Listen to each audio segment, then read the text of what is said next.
Broken News, the show that breaks the week's news and asks four opinionated panellists to put it back together again. Joining me this week are four brilliant comics. On my right, we have Raymond Mearns and Felicity Ward, and facing them are Josie Long and Jeff Norcott. In the news this week, Sir Paul McCartney has backed calls for laws to stop mass copyright theft by companies building generative artificial intelligence. Critics say AI can't really create things and instead just combines existing material, although I did personally enjoy Sgt. Pepper's Hard Day's Mystery Walrus.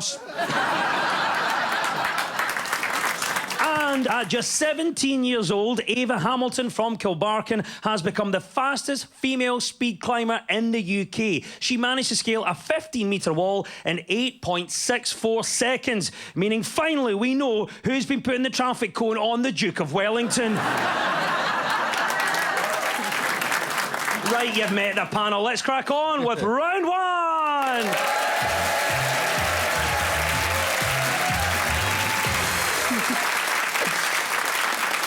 This is the Broken News round, where our teams have to guess two major stories of the week that have been mashed together into one single news headline. So, Raymond and Flick, can you tell me what this is all about? The Chancellor, Rachel Reeves, has revealed her annual festive brain teaser for Europe. This year's Christmas challenge sets a series of puzzles. Ahead of a meeting with her counterparts in the EU, she'll be the first Chancellor with Intelligence. Since Brexit. Raymond Mearns, any thoughts as to what our first story might be, my friend? The Chancellor, Rachel Reeves, has been the first British Chancellor to meet with EU finance ministers since Brexit. That is the right answer. It might be winter, but the UK government is considering defrosting relations with the European Union after Rachel Reeves met with European finance ministers to discuss the future. She is the first UK Chancellor to sit down with EU finance ministers since Brexit, where she promised to reset the fractious relationship between the UK and the EU. Rachel Reeves says she'll be spending a lot more time in Europe, mainly because she's booked a Viking River cruise. Well done in getting the points there, Raymond. So do you think Chancellor Rachel Reeves is right to consider a reset with the EU? Well, obviously, I mean, what's happening? The Trumptons come in America, and he's going to slap tariffs on everything. And no, we don't sell that much anymore now. Red phone boxes and black taxis, and I don't know we make anymore. And obviously Putin's encroaching for the East, so we're going to have to start doing deals with somebody. Right, and it's going to be the Europeans, because they're bricking it and all. But we need to get trade. We need to get some of that nice brie, French wine, German beer, and various other things that the Europeans do well. The thing with Rachel Reeves, it's hard to imagine her sort of like warming up relations with anybody, because her expression permanently looks like she just stood on Lego. She's just a bit cross, isn't she? She's a kind of, don't make me come in there, you know. You know, in senior school, did you have it where there were two deputy headmistresses and one of them was like the fun one and one of them was Rachel Reeves? And the assembly would start and you'd be like, oh, it's Rachel Reeves. Oh, I wanted Miss Rayner dancing with the glow stick. Obviously, Brexit has been a bad idea from the outset, and you've got the Tories coming in now being like, well, Labour's plan is just to do what the EU wants and follow their rules and get nothing back. And I'm like, yeah, babe, like, what leverage do you think we have? Like, we've got nothing. We have to just go in and be like, maybe if we got back together, I'd go to the gym. She said as well she was overwhelmed by the responses, but given they didn't do any negotiations or make any demands, I don't really know what she was overwhelmed by, just vibes, or the fact she wasn't a Tory, you know? They just seemed pleased to see her. Yeah, they seemed happy. They liked her fringe. It's quite a serious fringe, that, isn't it? That fringe, that's deputy head teacher fringe. This is what I've learned is, if you're a woman in the public eye, in your 40s, you got to get a big fringe. Yeah. Her, Angela Rayner. Claudia Winkleman. Yeah, Winkleman, they should bring her into the cabinet. We all know that the real popular politicians right now, it's not the ones we've got. It would be Winkleman, Martin Lewis and Paddington, wouldn't it?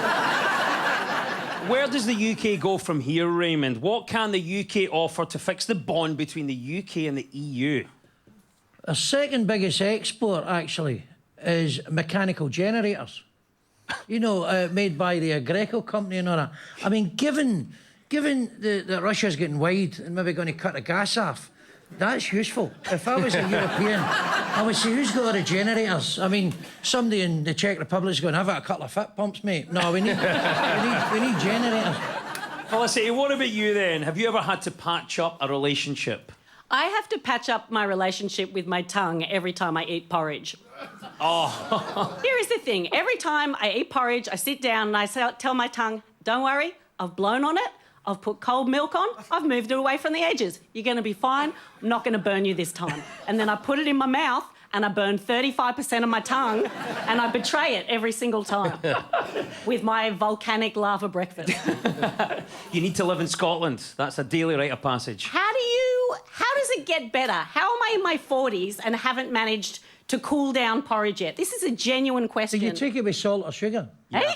Do you take it with salt or sugar? And your porridge? You're putting salt on your porridge? That cools it right down. Sugar makes Is this... it... Hang on. Sugar makes it more burny. It's a Scottish term.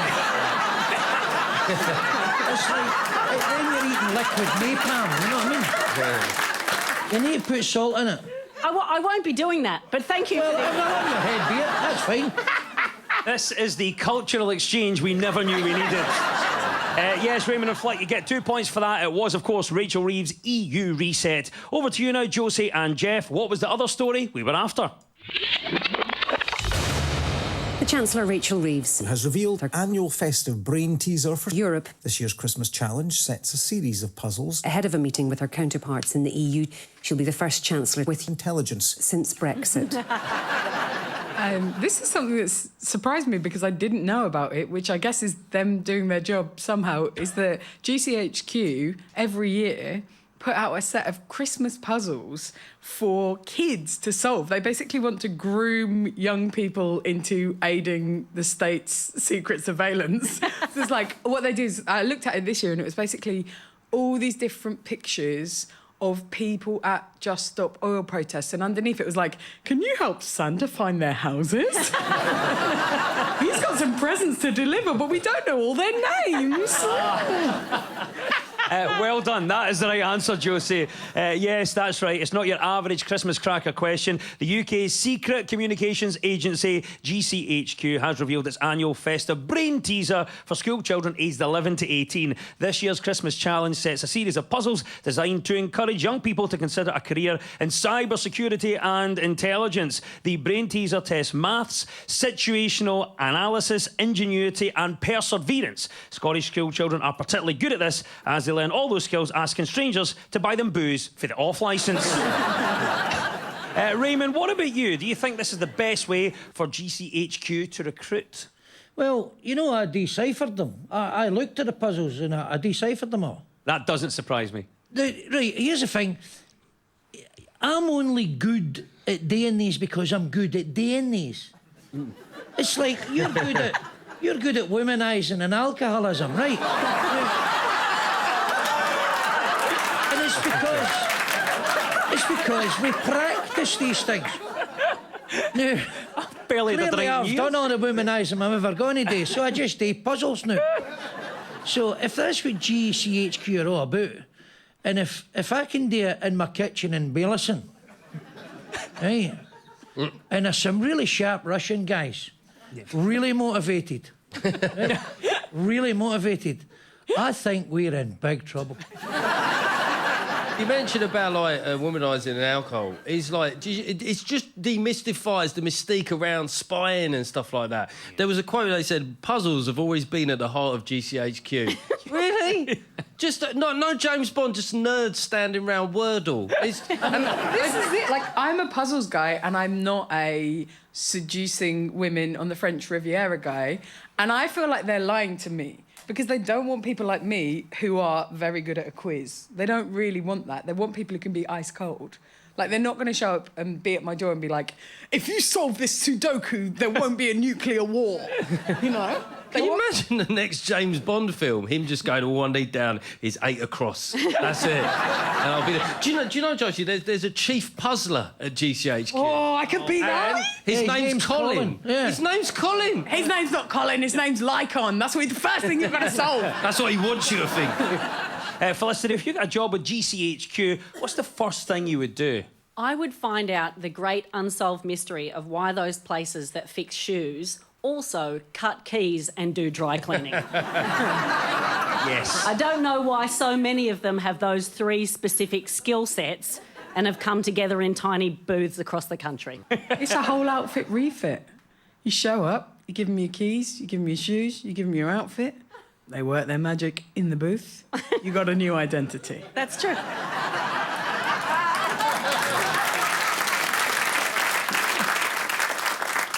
We were talking about GCHQ and their annual Christmas puzzle. Of course, it's not unusual for people to spend the build-up to the festive season trying to crack an undecipherable code, but usually it's just on Wayne's Christmas list. A famous type of puzzle is a cryptic crossword, which is when your partner's angry with you, but you don't have a clue why. Yes, well done, Josie and Jeff. You get 2 points for that. And at the end of that round, well done. The teams are all square.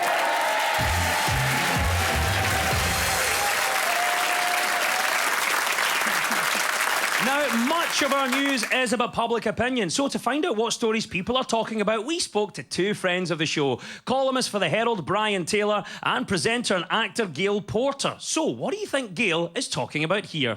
This is long overdue. You suddenly become self-conscious and, you know, you go out to let your hair down, metaphorically. I like to dance like no one's watching. Let me think I'm cool. Keep your memories in your heart. It's something to do with nightclubbing, isn't it, Des? It's Yeah, something there's a to do- few clues in there with the dancing and amongst It may have got heard about people putting stickers over their phone so you can't film or video. So that is correct, yeah. It is the story of a new nightclub that opened in Manchester recently with a strict rule that your smartphone camera must be covered with a sticker whilst you're in the club. It's the latest in a handful of venues in the UK to enforce a similar policy, but in cities like Berlin, renowned for its nightlife, it's actually the norm. One nightclub said that if people are seen breaking the no phones rule, they are politely asked not to. If they keep it up, they're politely escorted from the dance floor and politely battered by the door staff. Josie, what do you think about this then? So nightclub phone stickers, are you a fan? What do you make of this nightclub's policy? I think I agree with it because I just don't like people stopping experiencing their lives, making these videos they're never going to watch. And I just hate seeing other people's phones in front of me. And the only time when I feel there's an exception is when I do it.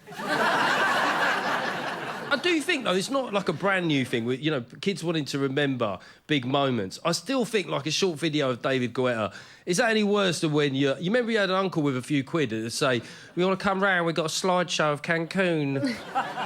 This is me and Jean on the quad bikes. Quad actually comes from the Latin for 4. Yeah, please. Please stop it, Colin. But he went on to work at GCHQ, so... Felicity, what about you? Are you in favour of this nightclub's policy? Well, I think there's also another policy that we are not using that we should that's got to do with nightclubs. I think that everyone who has depression should be given a drunk girl from a nightclub toilet, because who is more supportive than a drunk girl in a nightclub toilet? Like, you'll be washing your hands and you think you're by yourself, and then out of the darkness you just hear, I freaking love your dress. Your body looks amazing. If I was a lesbian, I would hit on you. What else should be banned from a night out? Blokes dancing up behind girls, has that ever worked? Has that ever been a good thing where women's go, well, the way me and your father met was the DJ dropped Rihanna and he started grinding on my lower thigh, and sometimes you just know. Well, well done for getting us the right answer. Of course, we're talking about this new policy that may be coming into Scottish nightclubs, we don't know, of banning the smartphone or at least banning the use of the camera. The exciting thing about nightclubs in Scotland that is if you hear the phrase, put your hands up in the air, you don't know if the DJ is about to drop a banger or the place is about to get raided. Raymond and Felicity, it's your turn now. What do you think Brian is talking about here? Look, I mean, I see the problem. I'm willing to make the big sacrifice. It'll be a wrench, but okay. Dump the sprouts. Is his dinner too expensive, his Christmas dinner? I tell you what, the deduction, you should work for GCHQ. It is indeed the story that the cost of an average Christmas dinner has surged 6.5% on last year. This was pushed up by hefty price rises in things like potatoes, cauliflower, carrots and parsnips. Some supermarkets have found a way to keep costs down, with Aldi selling bags of veg for just 15p. They also sell a box of crackers for £1, but when you pull it, you have to shout bang yourself. Raymond, well done on getting the right answer. So what about this then? Are you surprised at the cost of a Christmas dinner nowadays?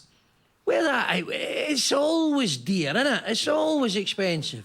I can always remember, you always buy more. But the real killer was, you always get a carry-out as well, didn't you?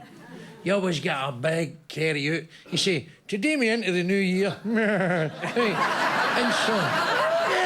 you get a chicken and a turkey and totties and whatever. And then you go to the booze aisle. I'll need a bottle of that. I need a bottle of that. I might get visitors, so I'll get a bottle of that and 400 cans of that and a litre of that. So it was always dear, I think. There you go. What do you think then, Josie? Are you surprised at the cost of a Christmas dinner nowadays? Yeah, I am. But everything is too expensive. I agree. But what shocked me was just how much things have gone up. So it was the potatoes have gone up by 16.3% more expensive. Carrots, 15% more expensive. They must be feeling so good about themselves right now. They're having a glow up. They're strutting about like, if suddenly I was 16% more popular in 1 year? They're like Carrots, they're not going to be orange anymore. They're going to be golden. They're like the Bitcoin of vegetables, aren't they? Oh, yeah. We're obviously building up to Christmas. What is your festive family tradition? Well, we have hot Christmases, obviously, in Australia, but there are some things that we do that I think is universal to all families. So what we like to do is get all the family together and we start the day with just some bubbling, unresolved resentment stemming from an incident years back, and we don't talk about it explicitly, but it's definitely there. And then by mid-afternoon, we try to sneak some ciggies down the back of the garden and try not to get caught by our mother, even though we're well into our 40s.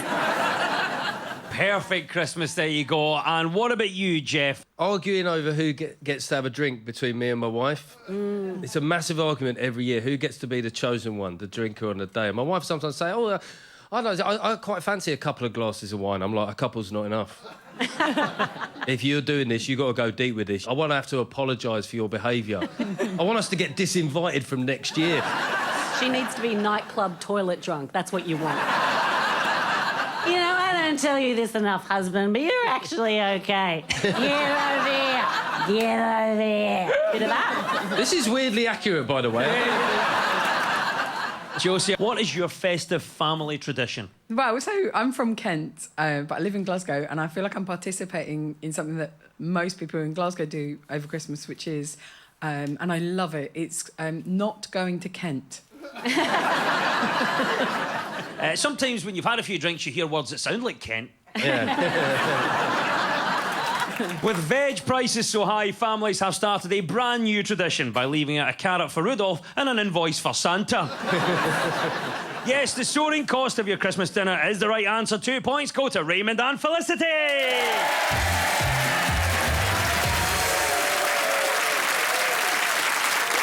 This is Breaking the News from BBC Scotland with me, Des Clark. Now, this round is all about who's in the news. I'm going to play you a clip of a mystery person. All you have to do is tell me who it is. So, Raymond and Felicity, you're up first this time. Who is this? It's important that we take forward the economic, social and cultural ties. Scotland will assert the importance that we attach to the values of freedom.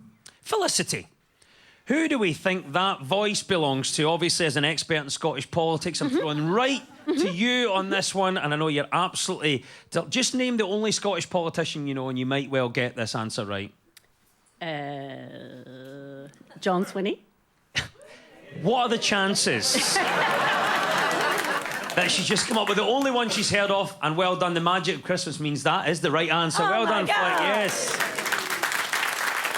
Well done for getting that. Yes, First Minister John Swinney has spoken to US President-elect Donald Trump for the first time since he secured his return to the White House. The phone call, initiated by Trump's team, lasted around 20 minutes and, of course, comes after Mr Swinney urged the people in America to vote for the President-elect's rival Kamala Harris in the US election. Mr Swinney's call to Mr Trump lasted around 20 minutes, the longest anyone has spoken to a 70-something man on the phone without hearing the words, "I'll get your mother." Raymond, what do you think then? 20 minutes, the phone call between John Swinney and Donald Trump. What do you think they were talking about? So Trump would have phoned them up and went, I heard you had a storm. See, go and check out the golf club for me. I'm a bit busy at the minute. You just make sure it's all locked up and there's no windy smash. Thanks very much, pal. See you later. Hey. It is. I do think it's just weird, like blokes that age being in politics. And I'll say something now that's probably quite sexist against men, but I just think beyond 65, no, you wouldn't trust most men with a shopping list. So I don't know why. I don't know why men are doing it. Because with women beyond 65, they're still sharp, aren't they? They wake up powered by, yeah, right. You wake up powered by your own resentment. You're like, yeah, right. Who's annoyed me this week? Who has annoyed me? Because I didn't say it in my 30s, but I'm saying it now. And it's just, why these old guys, why do they even want to do? You could have assassinated Joe Biden by just not gritting the outside of the White House. I mean, it's harsh, but I said it. 20 minutes the phone call lasted, that's what we're hearing. Apparently you would think that may be quite an awkward phone call, especially with some of the background between the two. But what about you, Felicity? Could you tell us about your most awkward phone call? Well, I don't have an awkward phone call, but I had a very awkward text exchange earlier this year. I tried to get, someone tried to scam me with like romance, so I thought I'd read it out. He says, "Hello, beautiful young lady." Embarrassing. "How are you?" And I responded, flirting, "Old and withered, sir, like a cicada shell at the end of summer." Now, you don't get cicadas over here. They're like a bigger cricket. They make a very loud noise, and at the end of summer, they shed their shell. Oh, you don't get summer over here. Okay, it's a hot period of about 3 months that most other countries get. So then he says, "Nice to meet you, beautiful. My name is Anthony, single, 28 years of age, and you?" And I say, "I have no teeth, terrible hygiene, and my trapped wind has only worsened with age." He was excited by this and said, "Can I see a picture of you, please?" And so I sent him a picture of a ferret in a neckerchief. And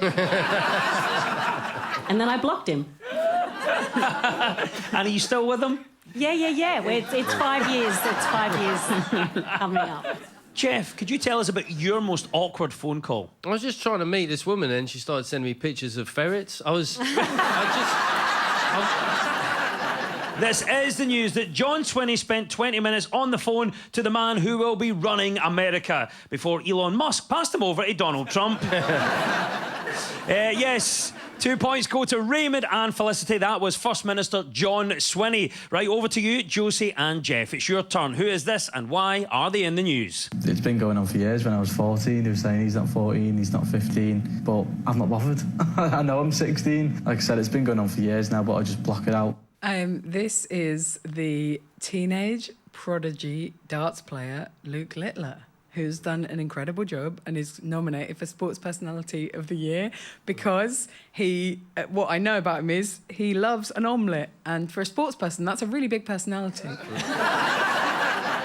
That is, in fact, the right answer, of course, Josie. Yes, well done. It is a story that teenage dart sensation Luke Littler is in the running for the BBC Sports Personality of the Year award. The 17-year-old became one of the most talked about teenagers in the UK as the youngest player to reach the PDC World Darts Championship final in January. Are you pleased, Jeff, to see Luke on the shortlist? Absolutely, because I now technically have the body of a celebrated athlete.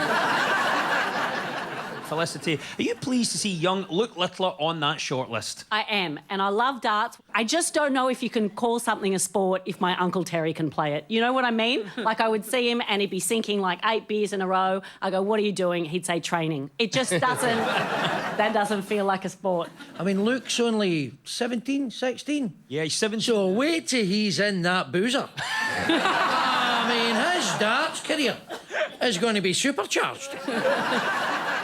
Raymond, what award do you think you'd have been nominated for at the age of 17? Most fresh claims down the brew. Honestly. I couldn't hold a job doing to save my life. I get sacked. I had 5 jobs in 1985. What? At the age of 17, got a job, got a bullet, got another job, got a bullet. I was just rubbish. That's why I do comedy. Well, there you go. I'm glad that you stuck at this job, Raymond. Because I've got nothing left. Probably politics is next. And I cannot wait to meet our new First Minister, Mr. Raymond Mearns. No. Yes, well done. Luke Littler took the darting world by storm by reaching the World Championship final at just 16, or if you prefer, double 8. Well done to BBC Sports Personality of the Year nominee Luke Littler. That was, of course, the right answer. And 2 points go to Josie and Jeff.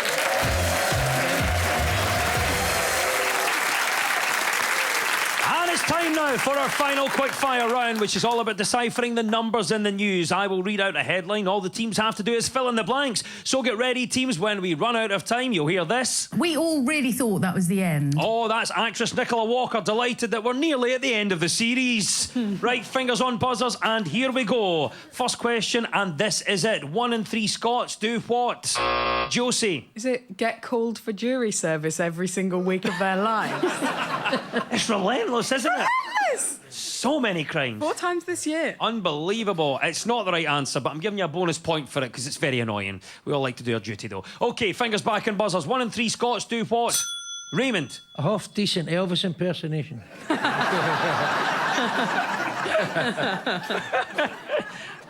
Brilliant answer, but it's not quite what we're looking for. What a bizarre answer as well. 1 in 3 Scots do what? Felicity. Me, if they ask nicely. 1 in 3 Scots do what? Jeff. Think Lulu is bigger than Taylor Swift? You do you? The answer, in fact, was this, that 1 in 3 Scots decorate for Christmas in November. No way. 1 in 3 of us put the decorations up for Christmas in November. Oh, you mean... I thought you meant paper the living room. Right. Right, fair enough. We all really thought that was the end. Oh, there's our klaxon, Nicholas Walker. That means it's all over. And at the end of our quiz, our winners this week are Raymond Mearns and Felicity Ward.